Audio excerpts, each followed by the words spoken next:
Los tercios españoles defendiendo Milán en 1647 frente a la invasión de Francia y Módena va a ser el tema de este vídeo, pero antes de nada vamos a situarnos en contexto. Estamos en 1647, como ya comentamos en anteriores vídeos, los franceses fracasaron en su intento de conquistar el presidio de Orbetello en la Toscana. Sin embargo, volverían y conquistarían las plazas de Piombino y Portolongone. Así ganarían una cabeza de playa en el centro de Italia.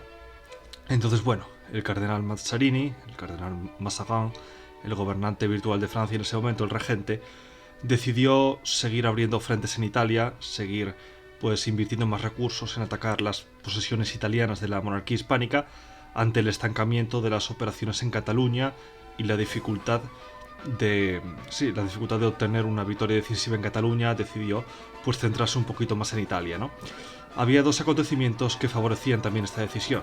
Lo primero, que había surgido una revuelta antiespañola en Nápoles y se había declarado una república independiente napolitana, lo cual ya distraía recursos de la monarquía hispánica allí en el sur de Italia, y también que el duque de Módena, el joven y ambicioso y arrogante duque de Módena, Francesco d'Este, había cambiado de bando, había pasado de ser aliado de la monarquía hispánica a pasarse al bando francés. Los motivos eran que él reclamaba desde hace tiempo la plaza de Correggio, que pertenecía a Felipe IV. Felipe IV se la devolvió, pero a condición de que quedara allí una guarnición hispánica, lo cual era inaceptable para el arrogante duque, ¿no? Entonces ese fue el motivo por el que decidió pues cambiar de bando. Entonces, aprovechando esta circunstancia, el plan del cardenal Mazzarini era básicamente que dos ejércitos marchasen simultáneamente contra el Milán español, para conquistar la plaza de Cremona ese año, en 1647, y tomarla de base de operaciones para invadir al año siguiente Lodi y posteriormente Milán.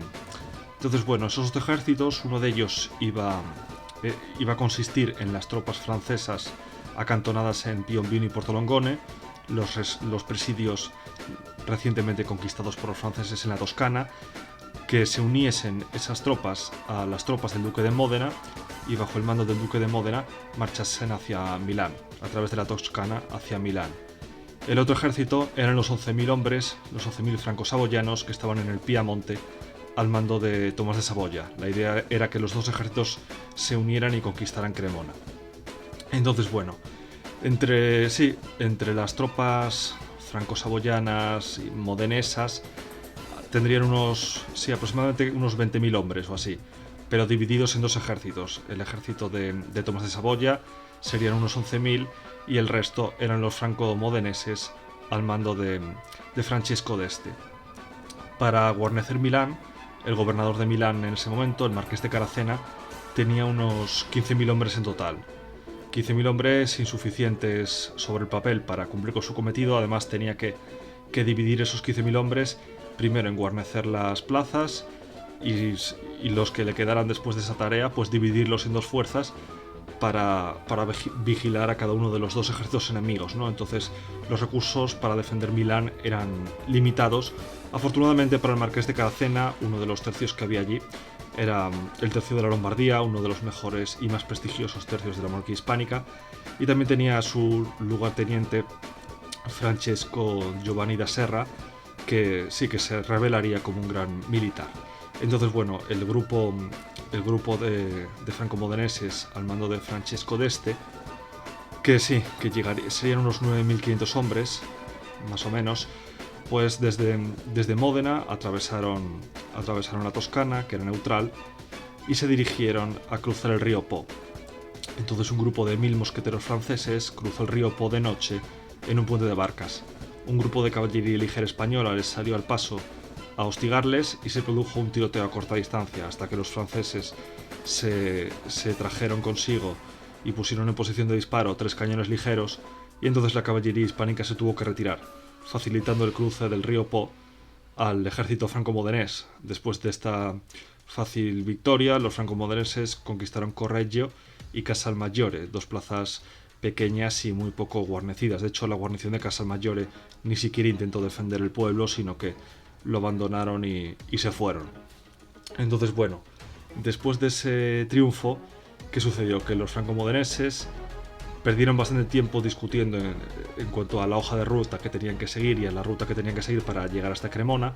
Aparte hubo fuertes lluvias que empantanaron los caminos totalmente y los convirtieron en barrizales. Aparte, el terreno por esa zona, había muchas zonas pantanosas y muchos canales de riego y arroyos que se desbordaron y se inundó todo. Y eso entorpeció mucho a los atacantes. Además, eso provocó que el río Po, estuviera muy crecido y que Tomás de Saboya, con su ejército de 11.000 hombres, 11.000 franco-saboyanos, no pudiera cruzarlo y no pudiera unirse a los francomodeneses de Francesco d'Este. Lo que sí que pudo conseguir Tomás de Saboya fue enviar un refuerzo de 750 hombres de caballería para reforzar a los francomodeneses. Era la mejor caballería saboyana, ¿no? Entonces, bueno, el ejército franco-modenés, a finales de 1647, en el otoño de 1647, penosamente llegó hasta Cremona. En ese momento tendrían aproximadamente unos 10.000 hombres, contando con el refuerzo recibido, ¿no? Unos 10.000 hombres, y empezaron a asediar Cremona. Y empezaron a producirse varias cosas. Un pequeño choque de caballerías, una muy pequeña escaramuza entre la caballería ligera de Cremona, que salió contra los atacantes. Se produjo una ligera escaramuza favorable a las armas hispánicas, y además resultó que los francomodeneses se habían dejado una pequeña población a sus espaldas. Un pequeño pueblo llamado Sabioneta, que a pesar de su poca importancia estratégica y de lo pequeño que era, tenía unas fuertes fortificaciones. Se lo habían dejado atrás porque no consideraron importante conquistarlo, y la guarnición de Sabioneta hizo una salida y tendió una emboscada a un convoy francés en el que viajaban los 8 cirujanos más importantes del ejército francés y un refuerzo de provisiones y material médico. Entonces la guarnición de Sabioneta tendió una emboscada al convoy francés que iba a reforzar al ejército atacante, capturó a los 8 cirujanos, a los 8 médicos, y capturó todo el material médico y una serie de víveres, ¿no? Entonces, recibido esta noticia y con las fuertes lluvias y las penosas condiciones, pues Francesco d'Este, el duque de Módena, se reunió con sus subordinados y acordaron abandonar momentáneamente el asedio de Cremona, porque en esas circunstancias no podían completarlo hasta que no hubieran conquistado primero el pueblo de Sabioneta, que era una espina clavada en su costado. Entonces decidieron retroceder y, bueno, pues pasar el final del año conquistando Sabioneta y no intentar volver a por Cremona hasta el año siguiente. Entonces retrocedieron y se dirigieron a asediar Sabioneta, lo cual hicieron a finales de ese año, ¿no? Decir que el cardenal Mazarini, en Francia, cuando recibió la noticia de que los francomodeneses se retiraban de Cremona, no entendió esta decisión y montó en cólera. Él les metía bastante prisa para que consiguieran resultados, lo que también influía en la toma de decisiones. Entonces el ejército franco-modenés empezó a rodear Sabioneta totalmente y a bloquear todos los accesos para que no les pudieran llegar víveres a los defensores. Decir que, bueno, se empezó a reunir una expedición hispánica de socorro, que en ese momento serían de 6.500 hombres, ¿vale? Al mando de Giovanni da Serra. Y bueno, pues esa expedición de 6.500 hombres se dirigió hacia Sabioneta para romper el bloqueo. En cuanto los francomodeneses tuvieron noticias de que llegaba esta fuerza de refresco, pues se movieron para interceptarla. Y ambas fuerzas se encontraron a finales de 1647 cerca del pueblo italiano de Bozzolo, ¿vale? Llegados a ese punto, entre que habían tenido que dejar pequeñas guarniciones para ocupar las posiciones conquistadas y entre las bajas, la fuerza franco-modenesa serían unos 8.000 hombres, la fuerza hispánica unos 6.500, aunque según una crónica francesa, la fuerza hispánica la eleva también a los 8.000, pero bueno, probablemente sería un poco inferior. Entonces, bueno, Giovanni da Serra decidió enfocar la batalla defensivamente de forma prudente, mientras que Francesco d'Este, el duque de Módena, decidió enfocarla de forma más agresiva y dividió a su ejército en 2 cuerpos.